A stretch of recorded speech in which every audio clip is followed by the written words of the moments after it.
Why is it that some people become obsessed with conspiracy theories, to the point where it consumes their whole life? Today we're going to look at the science behind conspiracy theories. But first, hey legends, welcome back to my channel. If you're new here, my name's Jesse Crow and I'm the Travelling Scientist, currently living here in Melbourne, Australia. And on this channel we explore science-based ideas and advice to help you live smarter, happier and healthier lives. Now, I'm sure that everybody out there knows somebody who believes in conspiracy theories. Maybe they believe that aliens are spying on us, or maybe they're obsessed with QAnon, or maybe they think that COVID-19 is all a big hoax. To most people, these ideas sound absurd, but to some people, they're undeniable truths. So today I'm going to be discussing 4 topics: where these conspiracy theories come from, why conspiracy theories can seem so appealing, why some people are more prone to believe conspiracy theories, and how to help a friend or family member that might be obsessed with conspiracy theories. First, where do conspiracy theories come from? Conspiracy theories can come from just about anywhere, but there are 3 main actions that are the source of most conspiracy theories: joking, trolling, and attention seeking. First off, joking. Many crazy ideas start out as jokes between friends. For example, have you ever heard of Pizzagate? It started out something like this. Man, Hillary Clinton sucks. Oh no, she probably worships Satan. Right? She's also like a pedophile or something. Yeah, and she like runs a cult of satanic pedophiles. Yeah, and they like meet up in the back of a pizzeria to perform like demonic sex crimes in secret or something. That is genius. I am tweeting this as we speak. See, just a few friends making stuff up because it's funny. But you know what's not funny? When a 29-year-old man busted into a pizzeria with an assault rifle firing into the air because he was trying to save the children. Edgar Welch was allegedly inspired by false internet rumors dubbed Pizzagate. Back in December, he fired several shots inside the Comet Ping Pong restaurant. As for the motive, police say the Salisbury man showed up to investigate a conspiracy theory about a child sex ring involving Hillary Clinton, an allegation that first appeared on a fake news website. Saying that Hillary Clinton and her campaign chairman John Podesta were operating a child sex ring. The lie took root in the digital swamps of Twitter and far right-wing websites. He was the victim of a simple joke that escalated out of proportion into a widely accepted conspiracy theory. Another way that people start these theories is by trolling. Some people get pleasure or satisfaction from tricking people by sharing provocative or outrageous ideas to get an emotional reaction out of somebody. And it's so easy to do this online.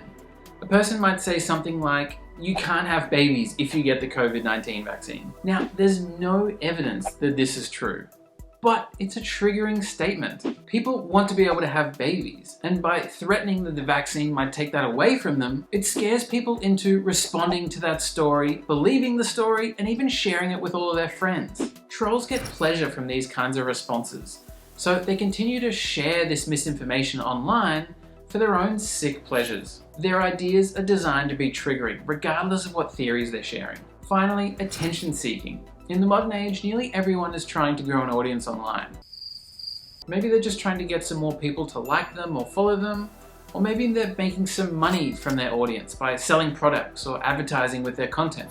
Either way, they're building their audience using controversial content, which is great for online engagement. It's shocking, it's bizarre, and a lot of people can't help but get sucked into the story and they end up believing it. So jokers, trollers, and attention seekers.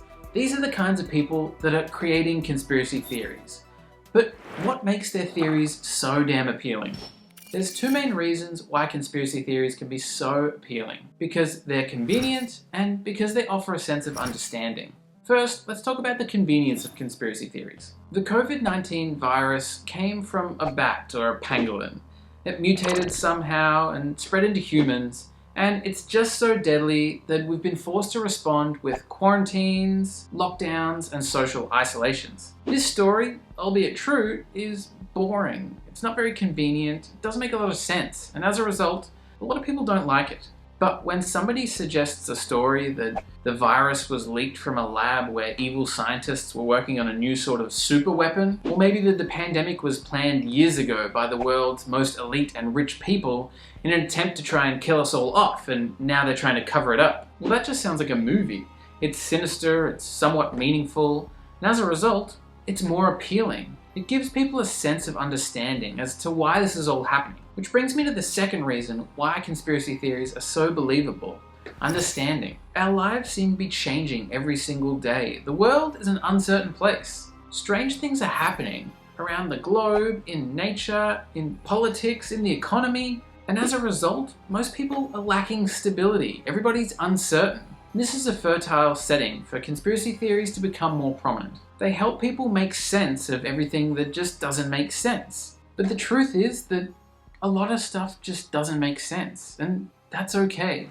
Why might certain people be more likely to believe conspiracy theories? People are attracted to conspiracy theories when certain psychological needs aren't being met. And there are three types of psychological needs that I want to discuss: epistemic needs, existential needs, and social needs. Number one is epistemic needs, and epistemic means knowledge. People want to know the truth. We all want to have correct knowledge, and when something important happens, we want to understand why. If something doesn't make sense, people don't like that. Conspiracy theories offer a sense of understanding that fulfills those epistemic needs. Number two is existential needs, and this refers to someone's feeling of safety, security, and control of their life. When people lose their safety, security, or control of their lives, like nearly everybody has in the last 19 months, they can be left feeling very vulnerable and anxious. Conspiracy theories don't help people regain control, but it helps them to understand why things are the way that they are, which fulfills those existential needs.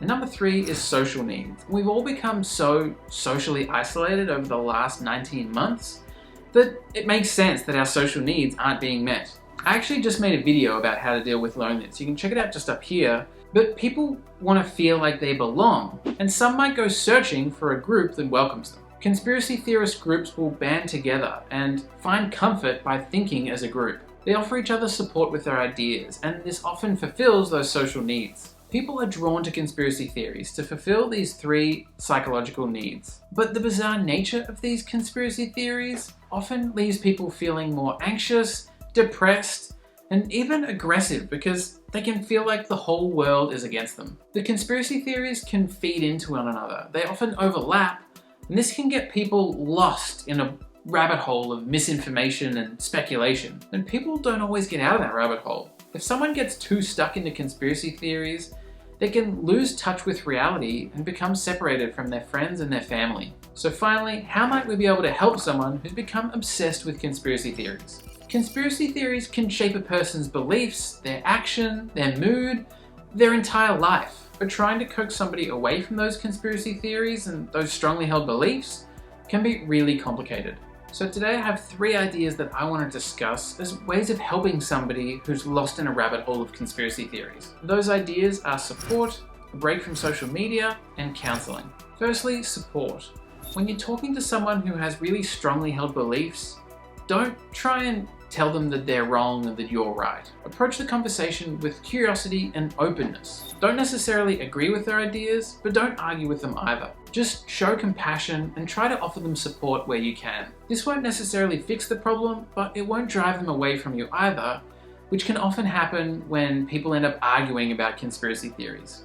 The second idea is to suggest a break from social media. Apps like Facebook, Instagram, Twitter, and YouTube are like the fuel that keeps the fire of conspiracy theories burning. The algorithms are designed to constantly bombard them with the content that they enjoy consuming, which in this case is bizarre stories and misinformation. And that's just going to keep them anxious and paranoid. By taking a break from social media, they'll be given relief from that constant bombardment of theories and ideas. And they'll be given time to return to the real world and reflect on what's really important in life. And tip number 3, counseling can be extremely beneficial. A counselor can help an individual to understand the reasons why they might be obsessed with a certain conspiracy theory and why that theory might be flawed. This will ultimately help them to regain some normality and realize that things might not be as bad as they once thought. Just be aware that recovery might not happen instantly. Depending on how deep someone is into a conspiracy theory rabbit hole, coming out can be a slow process that takes several weeks or months. Remember that if someone really believes in these theories, then it's a distortion of their reality. And it can be really embarrassing, confusing, and difficult to accept that you might have been misled. This can be a traumatic experience and something that should be treated very carefully.